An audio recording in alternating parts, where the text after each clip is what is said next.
Bonjour à tous mes chers amis, j'espère que vous allez bien. J'ai le plaisir de vous retrouver pour la guidance générale et côté professionnel pour votre signe, signe de la balance, pour cette nouvelle saison qui s'annonce le printemps.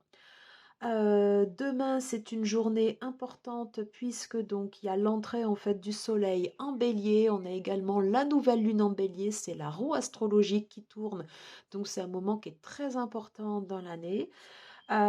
Tout ça, c'est couplé à Pluton qui rentre en Verseau. Je vous raconte pas l'année 2023 au niveau des astres, c'est juste presque, j'ai envie de dire, grandiose. Voilà, donc Pluton qui rentre en Verseau à compter du 23 mars jusqu'au 21 juin.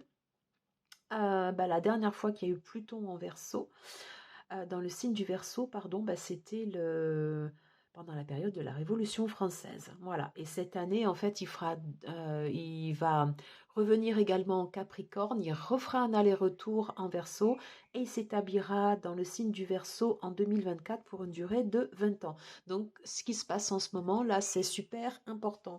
Et au moment où je vous tourne la vidéo, nous sommes le lundi 20 mars, donc je ne vais pas commenter l'actualité, mais on la connaît tous. Hein, voilà, donc je vous laisse faire vos reliances. Alors, par rapport à cette guidance, si vous voulez un complément d'infos, n'hésitez pas à aller voir votre signe ascendant et votre signe lunaire. Bon, et bien écoutez, c'est parti. Ah non, pardon, j'ai pas présenté les decks, excusez-moi. Donc bien évidemment, donc vous aurez reconnu le Lily White de Célia Mélesville et la magnifique carte de l'impératrice que j'avais fait plastifier, que j'adore. Voilà. Auquel je vais associer ces decks, The Seed and the Sickle et Heavenly Bodies Astrologie que je dois vous présenter en review. Je vais utiliser côté pro, donc le tarot renard de Célia Mélesville et le magnifique oracle de Baba Yaga de Iris Elignac. Voilà, j'espère que je prononce bien les noms de tout le monde. Et on terminera en prenant une carte conseil du Gentle Tarot. Ok, eh bien écoutez, allez, c'est parti. On y va tout de suite. Allez, quelles sont les énergies pour les personnes qui regarderont cette vidéo sous le signe de la balance pour les équinoxes du printemps? Écoutez, quand les cartes viennent comme ça directement, c'est que voilà, le message doit être entendu. Ok, quelle était cette carte? Allez, s'il vous plaît. 2 cartes conseils, c'est pareil. Voilà, ça vient comme ceci. C'est parfait. On va continuer avec voilà, le tarot. J'adore le toucher en fait de ces cartes. Il est, pardon, excusez-moi pour le bruit, pardon. J'adore le toucher de ces cartes. Elles sont douces et tout. C'est un régal. Allez, s'il vous plaît. Quelles sont les énergies générales pour l'équinoxe du printemps, pour les signes des balances, s'il vous plaît? J'adore le bruit des cartes également. Allez, ok. La première. Quelles sont les énergies générales pour les balances, pour cet équinoxe du printemps?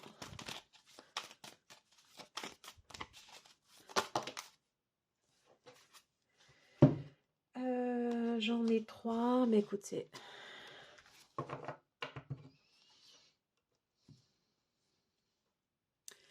Allez, let's go.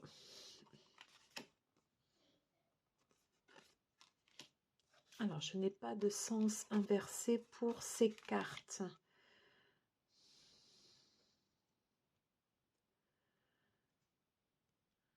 Ok. On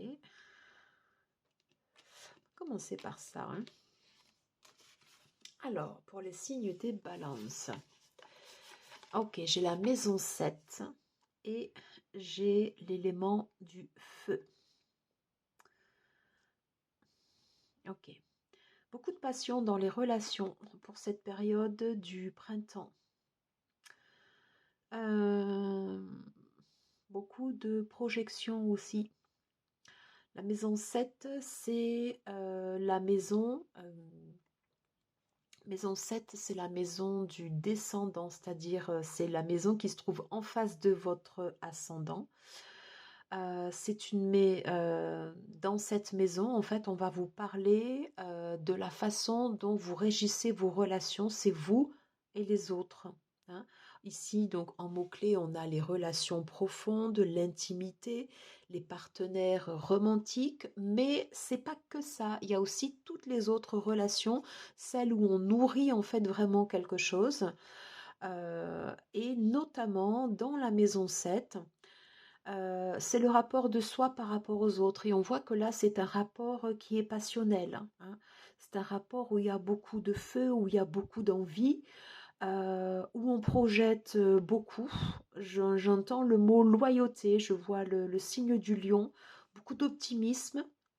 Mmh.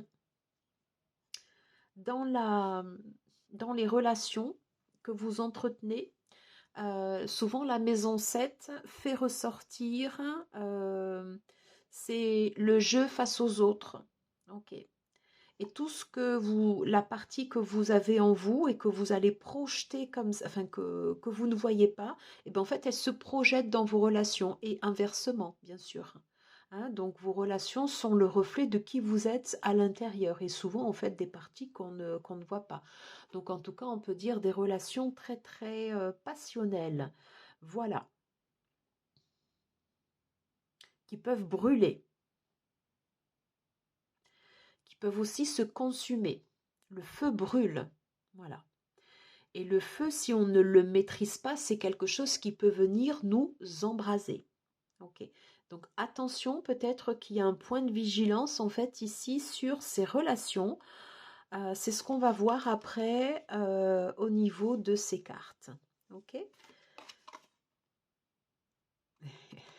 D'accord, d'accord, d'accord. Ok.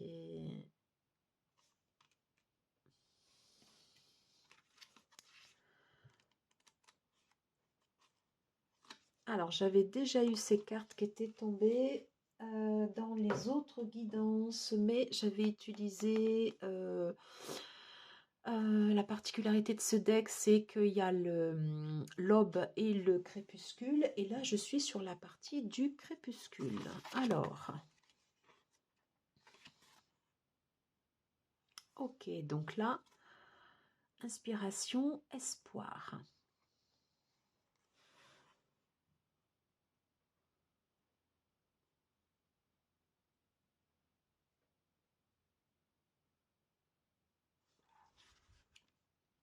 Excusez-moi, je vais juste...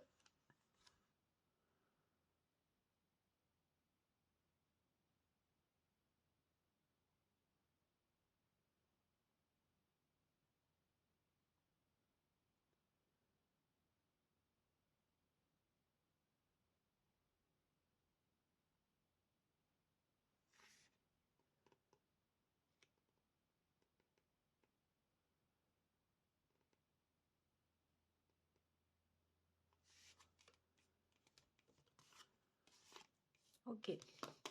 Donc, excusez-moi, beaucoup d'espoir en fait ici sur sur ces relations qui visiblement en fait sont importantes pour vous, quelque chose qui vous tient à cœur, quelque chose voilà qui vous permet, sur lequel en fait ici vous retirez quand même euh, des bénéfices, voilà.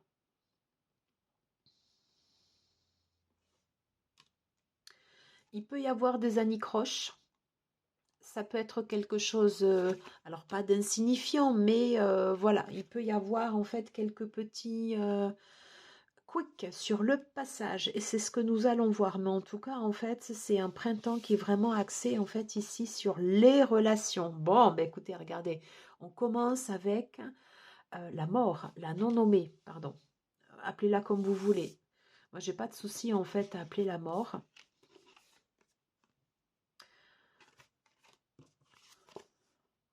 Ok. On est sur quelque chose de très, très, très ardent.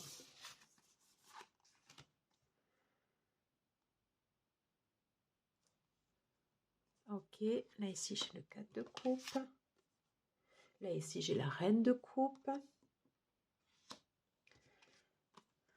Ok. Et là ici j'ai le mat, mais en inversé. Alors tout ça, ça nous signifie quoi? On parlait en fait ici des relations qui étaient profondes, voilà, des relations souvent ce qu'on projette en fait ici par rapport aux autres, quelque chose qui peut être enflammé, quelque chose qui peut un peu de fois comme ça nous consumer. On a vu que ces relations en fait c'est quelque chose qui vous tienne à cœur.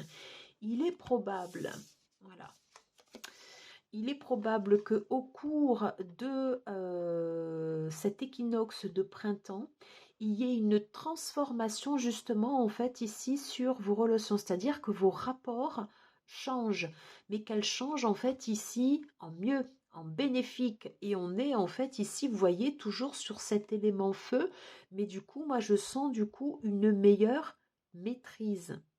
Vous voyez? Comme si vous arriviez, alors vous me direz, parce qu'après c'est vous qui recevez, moi je vous donne ce que je canalise, je partage, voilà. Après c'est vous qui me dites en commentaire comment vous recevez ou pas cette guidance, mais c'est comme si vous arriviez en fait à mieux gérer vos émotions, comme si vous arriviez à mieux gérer en fait ici, des fois en fait dans les relations, on peut projeter des insatisfaction, vous voyez, une certaine lassitude, voilà, comme si vous arriviez quand même d'une certaine façon à vous détacher de ça. Vous voyez, en fait, j'ai la reine de coupe, donc on est vraiment en fait dans le relationnel avec les autres. Attention, la reine de coupe dans son énergie, dans son côté plus négatif, elle aura tendance à se mettre aussi en mode empathe vis-à-vis des autres, c'est-à-dire à aller absorber en fait ici ce qui peut ne pas aller. Et il est probable qu'il y ait une transformation par rapport à ceci, que ce soit justement en fait ici mieux équilibré, vous voyez?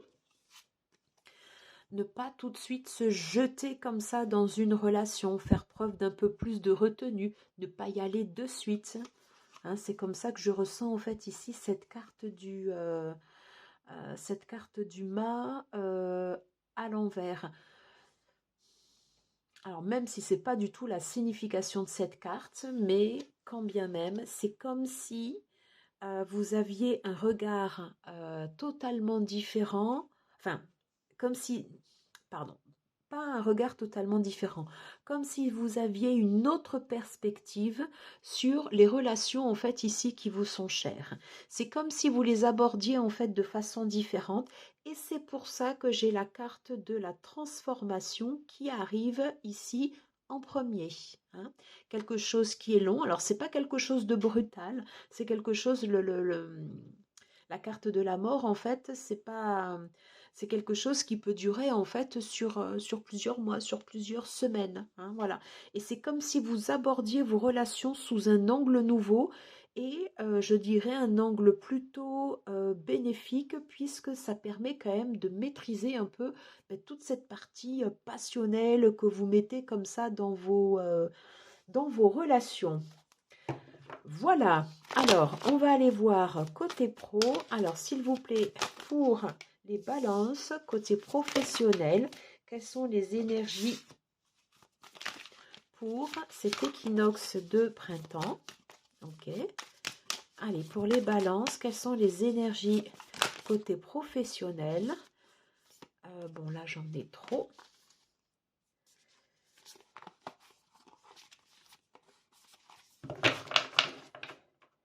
Alors,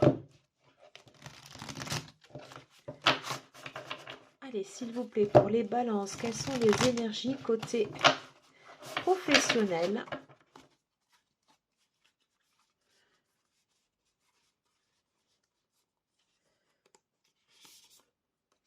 Voilà, j'en ai deux également. Ok, alors, on commence avec une carte de mouvement, le chariot, la complétude, l'expertise. Bon, alors, côté pro, ça va bien. Ça va même très bien. Ok.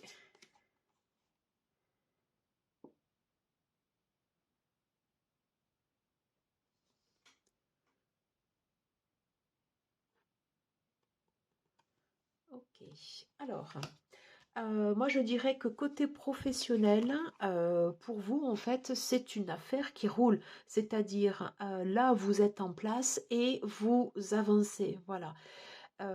Et j'ai envie de dire, vous avancez sans, sans, c'est pas sans trop vous poser de questions, mais en tout cas, il n'y a pas de prise de tête inutile et ça vous permet d'être efficace. Et on voit que ça se passe du coup plutôt bien parce que j'ai la carte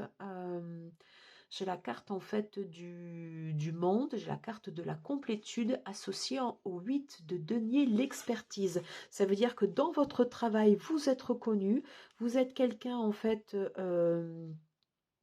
sur qui on pourra compter, quelqu'un qui est expérimenté, voilà, et qui continue de bouger et d'avancer. Et donc ça, du coup, c'est plutôt bien. Donc sur des énergies en fait ici de débutant, donc vous êtes plutôt quelqu'un en fait ici qui y va et qui peut-être des fois pourrait avoir des excès de confiance.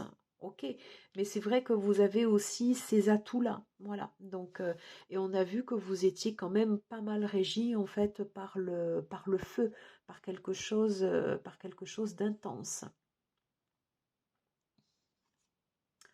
par quelque chose d'intense. On termine ici par la carte, si je ne me trompe pas, qui est bien du hiérophante. Voilà. Donc, ce qui vous manquerait peut-être sur la partie pro, c'est toute cette partie où vous allez pouvoir transmettre, où vous allez pouvoir relayer comme ça votre savoir, votre expertise, qui vous permettrait de passer à autre chose. Mais en tout cas, on peut dire que vraiment, côté pro, ça roule. Alors, on va demander une carte ou plusieurs à Baba Yaga. Alors, peut-on avoir... Ok.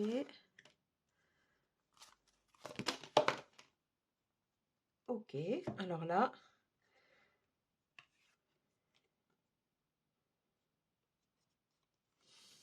Alors, intéressant ça. Le lac au saumon géant, intelligence, habilité, adaptation. Vous êtes quelqu'un dans le côté professionnel qui arrive, moi je vous sens plutôt rusé. Voilà. Pour moi, vous êtes quelqu'un qui arrive à s'adapter, qui arrive à s'adapter et qui ne connaît pas le doute. Voilà. Alors, c'est pas dans un sens négatif, mais je veux dire, vous êtes quelqu'un en fait ici qui y va, qui n'a pas peur et qui arrive à prendre un peu des chemins comme ça de travers. La générosité, l'amour, la compassion. Peut-être que c'est un message que Baba Yaga vous envoie, peut-être pour faire preuve d'un peu plus de compassion vis-à-vis de vos collègues. Encore une fois, ce n'est pas négatif, mais prenez-le comme ça. Alors, je pense que Baba Yaga est bien présente avec vous, puisqu'en fait, j'avais mis cette carte joker et elle apparaît deux fois et deux fois avec le cœur. Voilà. Soit vous êtes cette personne qui va venir comme ça en soutien aux autres et en repère, ok. Ou alors c'est l'énergie de Baba Yaga qui est aux côtés de vous et qui vous permet en fait comme ça de bien naviguer. Voilà. En tout cas, vous êtes euh,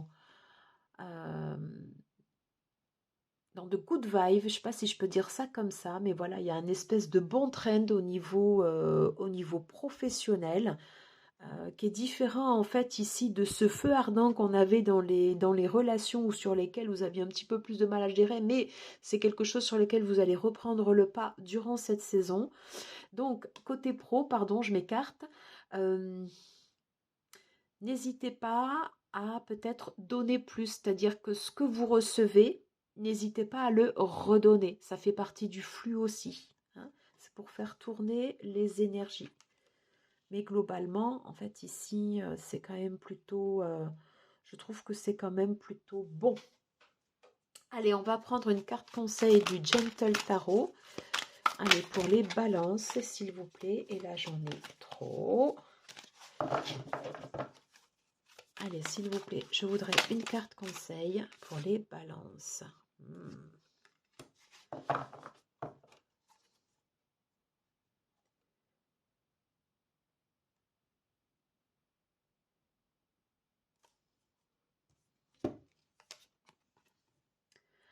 Alors, c'est intéressant. J'ai la carte du 3 d'épée. Et le 3 d'épée qui est représenté comme ça en cœur. Donc, pour moi, en fait, ici, on revient sur cette partie comme ça des relations.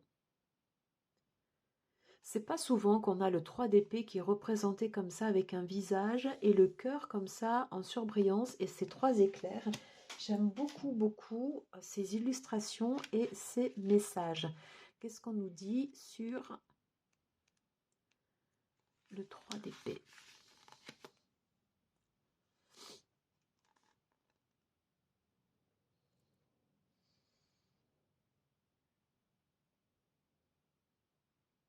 Alors, je pense qu'on est vraiment ici autour du relationnel, hein.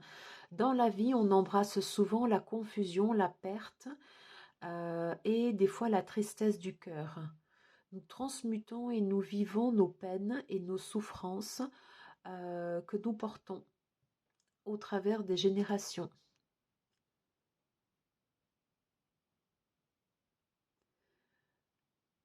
Cette face est une expression de l'acceptation de la peine.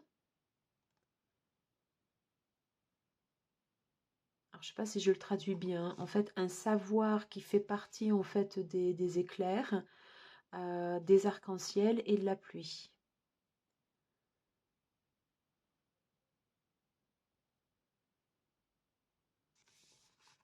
Alors, comment je ressens en fait cette carte? Je suis désolée, hein, je vous le traduis un peu comme ça. On avait vu donc côté pro, j'y reviens pas, c'est nickel, ça se passe bien avec plus de compassion. Sur la partie relationnelle, le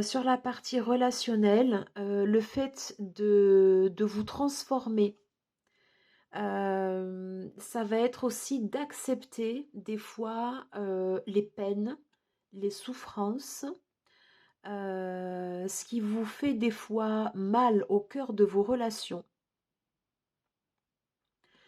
d'accepter cette souffrance, ok, d'accepter peut-être que l'autre ne veuille pas être vous, ne veuille pas d'autre chose, peut-être des fois d'accepter que des relations aussi se terminent. Et ça aussi, ça fait partie de la transformation, ça fait partie de votre transformation, c'est-à-dire qu'en acceptant cette souffrance, vous serez victorieux, hein.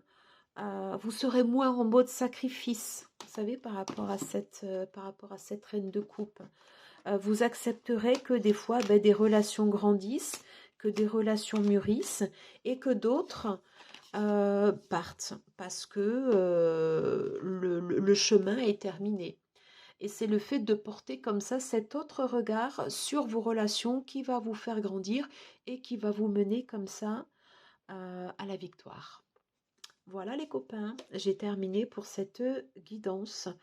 N'hésitez pas à me faire un retour pour voir ce que vous en pensez, comment ça vous parle. Et puis si vous avez aimé, bien sûr, un petit like, un petit pouce, et ça fait toujours super, super plaisir. Je vous embrasse bien fort. Je vous dis à très bientôt. Et si vous voulez me contacter pour une guidance privée, butterflygarden252@gmail.com. Bisous, à bientôt, ciao ciao.